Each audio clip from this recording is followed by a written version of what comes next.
네, 여러분. 지난 6월 4일이 중국 현대사에서, 세계사에서 어떤 일이 있었던지를 여러분이 기억하셔야 됩니다. 그날은 1989년 천안문 사태가 일어났던 바로 그 해입니다. 그때 정말 중국 공산당에 반대하는 학생과 중국 학생들과 시민들이 민주화 항쟁이 벌어졌던 날입니다. 중국 공산당에 반대한 위대한 투쟁이었습니다. 위대한 투쟁 맞습니다. 실제로 그 사건은 여파가 굉장했습니다. 여러분이 다 아시지만 그 사건 이후에 동유럽 공산당이 몰락을 했습니다. 소련 해체도 1년 뒤에 바로 이루어졌습니다.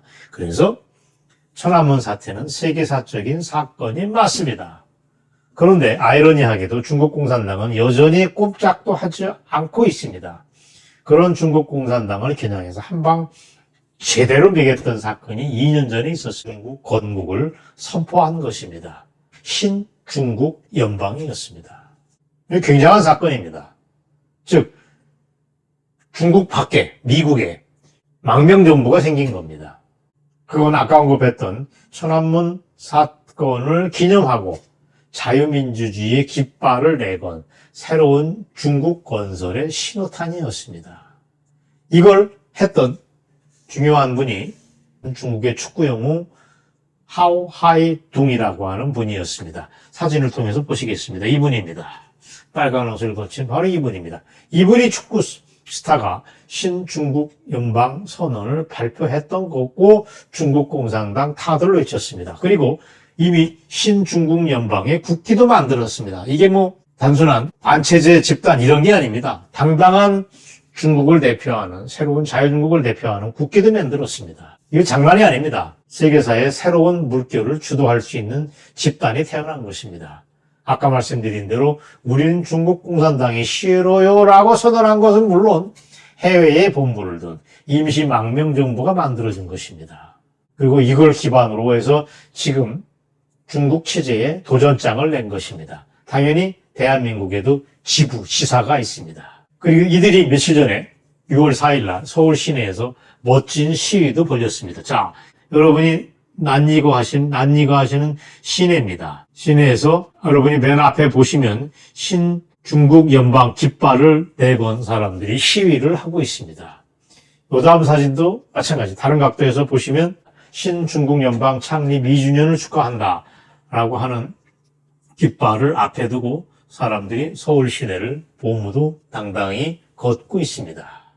자, 이 중국 연방은 미국 내에서 네트워크도 좋습니다. 이들의 배후에는 반체제 인사로 유명한 고원구이라고 하는 사람이 있습니다. 이분이 지금 굉장히 중요한 활동을 하고 있습니다.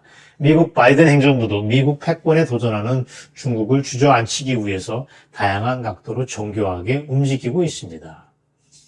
이 와중에 신중국 연방은 지금 국제적으로 움직이고 있습니다.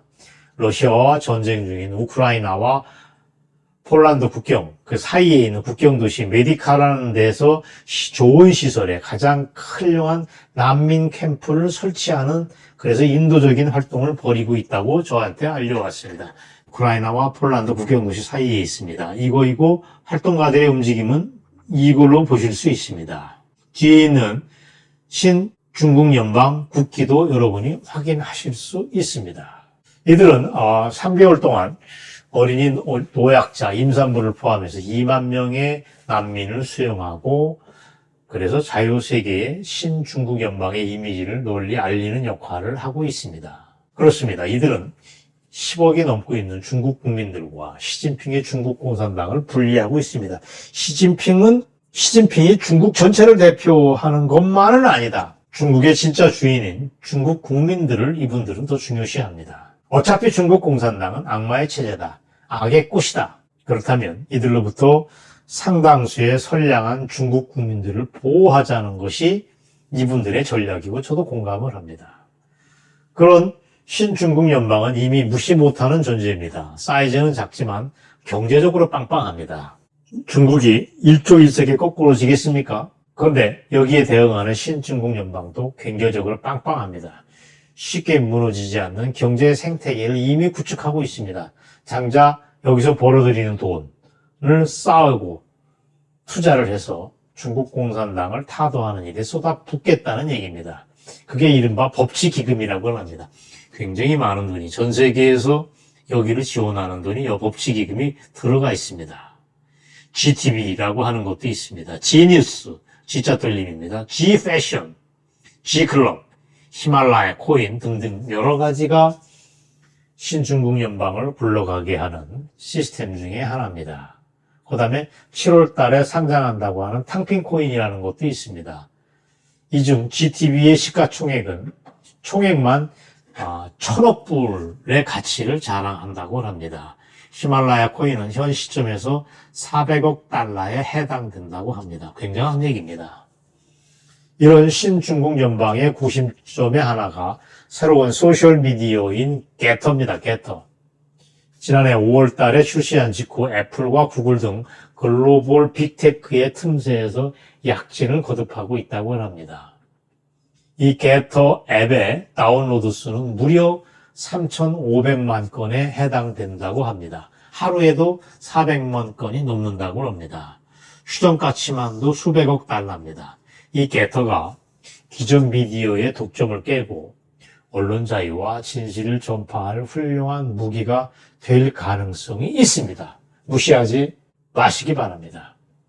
물론 신중국 연방과 대한민국은 친구 사이입니다. 물론 윤석열 정부가 여기를 인정했거나 이런 관계는 아니지만 암묵적인 코드는 공유합니다. 왜? 자유, 민주, 법치의 깃발을 함께 들었기 때문에 그렇습니다. 따라서 이 아직은 신생아인 신중국 연방이 앞으로 중국 공산당을 정말 주저앉힐 것인가? 중국 공산당 아웃, 너 나가라, get out, 나가라 이 정도가 아니고 take down, 뒤집어서 내가 꽂겠다는 게 이들의 전략입니다. 신중국 연방이 중국을 대표해서 유엔에 가입할 수도 있는 겁니다. 역사는 모릅니다. 그날까지 조심스럽게 이들과의 연대 속에 지켜보자는 제안과 함께 오늘 방송을 마무리를 하겠습니다. 여러분 감사합니다.